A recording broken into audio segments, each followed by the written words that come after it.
श्री राधा चरित्र का गान करते हुए। इन दिनों महर्षि शांडिल्य भाव में ही डूबे रहते हैं। वज्रनाभ को तो श्री राधा चरित्र के श्रवण ने ही देहातीत बना दिया है। हे वज्रनाभ, ब्रज का अर्थ होता है व्यापक और ब्रह्म का अर्थ भी होता है व्यापक, यानी ब्रह्म और ब्रज दोनों पर्याय ही हैं। इसको ऐसे समझो जैसे ब्रह्म ही ब्रज के रूप में पहले ही पृथ्वी में अवतार ले चुका है। गलभैयाँ दिए युगल सरकार ब्रज मंडल देखने के लिए आज अंतरिक्ष में घूम रहे हैं। देवताओं ने जब युगल सरकार के दर्शन किए तो उनके आनंद का ठिकाना नहीं रहा। हमें भी ब्रजमंडल में जन्म लेने का सौभाग्य मिलना चाहिए। समस्त देव यही प्रार्थना कर रहे हैं। हे वज्रनाभ, इतना ही नहीं, ब्रह्मा, स्वयं विष्णु, महादेव भी यही प्रार्थना कर रहे थे। देवियों ने बड़े प्रेम से युगल मंत्र का गान करना शुरू कर दिया था। इनकी भी अभिलाषा थी कि हम अष्ट सखियों की भी सखी बनकर बरसाने में रहेंगी, पर हमें भी सौभाग्य मिलना चाहिए। इतना ही नहीं, दूसरी तरफ श्री राधिका जी ने देखा तो एक लंबी कतार लगी है। प्यारे, ये क्या है, इतनी लंबी कतार? और ये लोग कौन हैं? हे प्रिय, ये समस्त तीर्थ हैं। ये बद्रीनाथ, ये केदारनाथ, ये रामेश्वरम, ये अयोध्या, ये हरिद्वार, ये जगन्नाथपुरी, ये अनंत तीर्थ आपसे प्रार्थना करने आए हैं।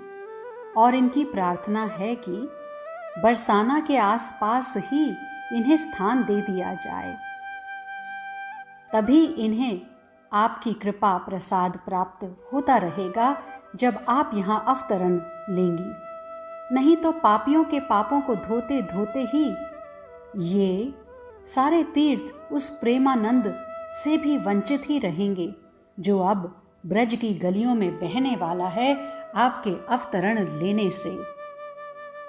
उच्च स्वर से जगत का मंगल करने वाली युगल महामंत्र का सब गान करने लगे थे।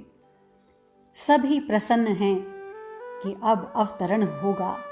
मुस्कुराते हुए चारों ओर दृष्टिपात कर रही हैं आह्लादिनी श्री राधा रानी, और जिस ओर ये देख लेती हैं वो देवता या कोई तीर्थ भी, कोई भी हो, धन्य हो जाता है और जय हो का उद्घोष करने लग जाता है। ब्रजमंडल का दर्शन करना है प्यारे। श्री राधा रानी की इच्छा अब यही है। हाँ तो चलिए, मुस्कुराते हुए श्याम सुंदर ने कहा, और ब्रजमंडल कुछ क्षण में ही प्रकट हो गया। ये है ब्रजमंडल, देखो। श्याम सुंदर ने दिखाया, ये है यमुना। यमुना को देखते ही आनंदित हो उठी थी श्री राधा रानी।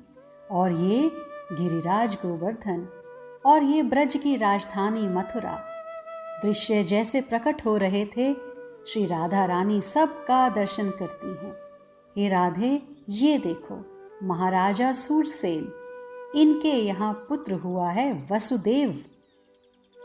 मेरे पिता बनने वाले हैं ये। हाथ जोड़कर श्री राधा रानी ने प्रणाम किया नवजात वसुदेव को।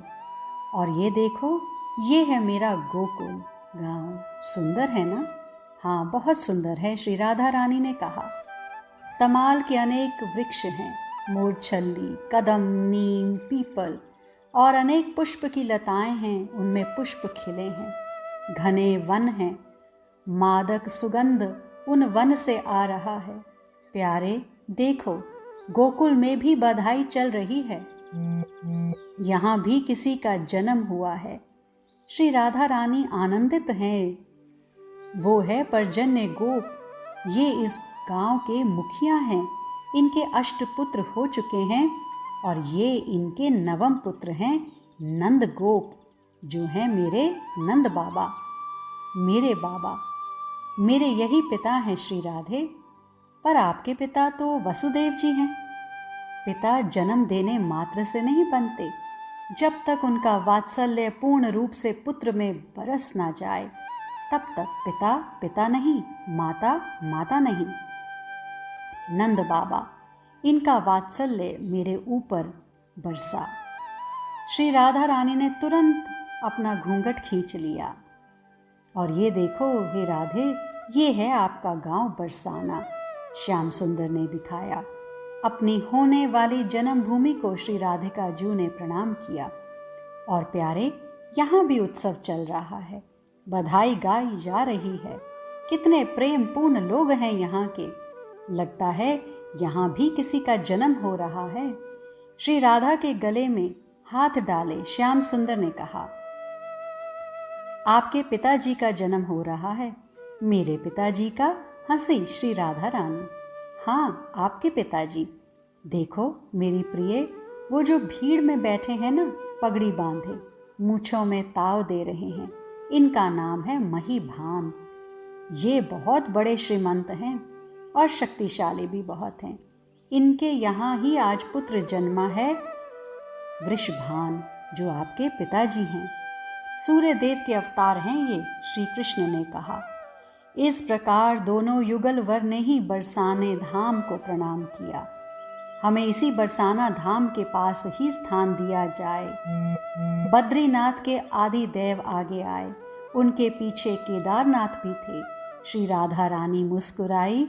अच्छा ठीक है, बरसाने की उत्तर दिशा की ओर बद्रीनाथ आपका निवास रहेगा। केदारनाथ को उनके पास में ही स्थान दे दिया था। बरसाने की रेणु में रामेश्वर धाम को स्थान मिला। यहाँ की गोपियाँ जहाँ चरण रखें, हरिद्वार वहीं बहे। श्री राधा रानी ने समस्त तीर्थों को प्रसन्न किया। फिर देवताओं की ओर देखते हुए बोली, हे देवों, तुम मथुरा में जन्म लोगे, फिर द्वारिका तक तुम ही श्री कृष्ण के साथ जाओगे। और देवियों, इन सब देवों की पत्नियां तुम ही बनकर जाओ। जय राधे, जय श्री राधे, जय राधे। सभी कीर्तन करते हुए वहां से चले गए अपने अपने लोकों की ओर। हे अहलादनी, हे हरि प्रिय, हे कृष्णाकर्षणी, हम तीन देवों को भी कुछ स्थान मिले ब्रज में। हाथ जोड़कर त्रिदेव ने प्रार्थना की। तब मुस्कुराते हुए श्री राधा रानी बोली, हे विष्णु, आप गोवर्धन पर्वत के रूप में ब्रज में रहेंगे। और हे ब्रह्मा, आप मेरे बरसाने धाम में ब्रह्माचल पर्वत के रूप में वास करेंगे। और हे महादेव, आप नंदगांव में रुद्राचल पर्वत के रूप में वास करेंगे। दिव्य अति दिव्य स्वरूपिणी श्री राधा रानी के माधुर्यपूर्ण वचन सुनकर तीनों देव आनंदित हुए और प्रार्थना करते हुए अपने अपने धाम चले गए थे। राधे, देखो वो ग्वाल, श्याम सुंदर ने दिखाया। वो ब्रिज का ग्वाला बड़े प्रेम से गौ चराते हुए बड़ी मस्ती में गाता जा रहा था। ब्रज मंडल देश दिखाओ रसिया, ब्रज मंडल देश दिखाओ। महर्षि शांडिल्य ने कहा, ब्रज की महिमा अपार है। हे वज्रनाभ, तुम ही विचार करो, जिस ब्रज की रज को स्वयं ब्रह्मा चख रहा हो, उस ब्रज की महिमा कौन गा सकता है। मुझे जाना पड़ेगा। अब राधे, अवतार का समय आ रहा है। अपने हृदय से लगाया श्याम सुंदर ने श्री राधा रानी को। नेत्रों से अश्रु बह चले थे दोनों के।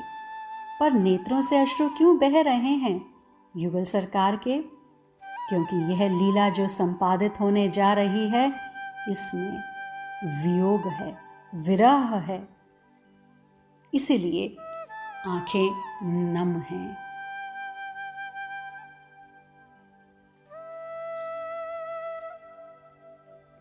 ये जो वियोग है इस अवतार में, इसमें तरंगे निकलती रहेंगी हृदय से।